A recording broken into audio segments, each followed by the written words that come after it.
What's up, guys? I'm Cody. I'm one of the Mustang brothers. Preston behind the camera today. We've been getting a lot of requests about my old mopar, so it's a good excuse for me to get the thing out of the garage and give you guys a full tour. This is my first car. I bought this car when I was 14 years old. It's pretty much just an old friend now.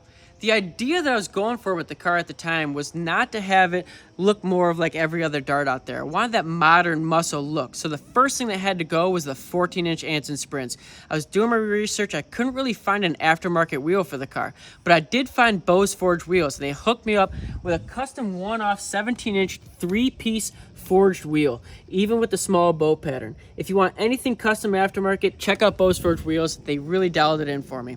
I didn't want that boaty feel that it had to it either, so we couldn't even whip donuts in the car. So I got to go with a QA1, and we got a QA1 adjustable system on this car, front to rear, and it really rides like a more of a modern Mopar. We've got a 3-inch MagnaFlow exhaust system, so the thing sounds really rowdy at idle, but we got dynamite on the inside so we can have a nice conversation when we're cruising the car. The idea with the car wasn't to go 130 miles an hour. It wasn't even a drag race the car. It was make it a street car. So one of the things that we had to upgrade was the front disc brakes. We got a nice drilled and slotted rotor system on the thing, so the thing really stops on a dime and it keeps them cool.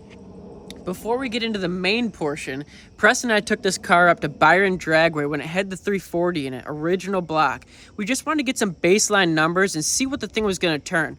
Our first pass, we ran a 17, super disappointed. We ran it again just to see if we get anything better. We blew it up halfway down the track, but that's okay because it led me to what we have here, which is a 408 Blueprint stroker motor.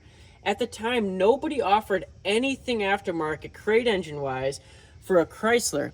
And I found Blueprint engines, and they had some great reviews, and I took a chance on them. It's been 6 years that this engine has been in this car, and it's still a turnkey, reliable car. I can pretty much daily drive this car, drive it anywhere. A lot of crate engines aftermarket, they run super hot, and they don't request you driving the car on a 90-degree hot summer day. This car here runs cool, 180 degrees year-round. A great car to just get in, turn key, and go. If you guys want anything aftermarket, especially some cool merch, check out Blueprint Engines.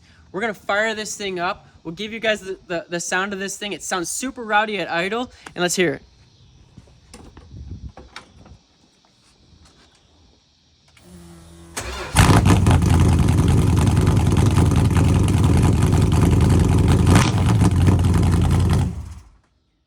Even better, they offer a 30-month, 50,000-mile warranty, which is unheard of nowadays, but their customer service is even better.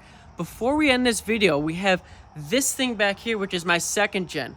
It does have its 360 in it, but that thing runs so good, we may end up dropping the same 408 into this thing. The biggest issue Preston and I have with it is we're just not sure yet on how we're going to cherry pick an engine in the thing. Make sure you guys check out Blueprint Engines.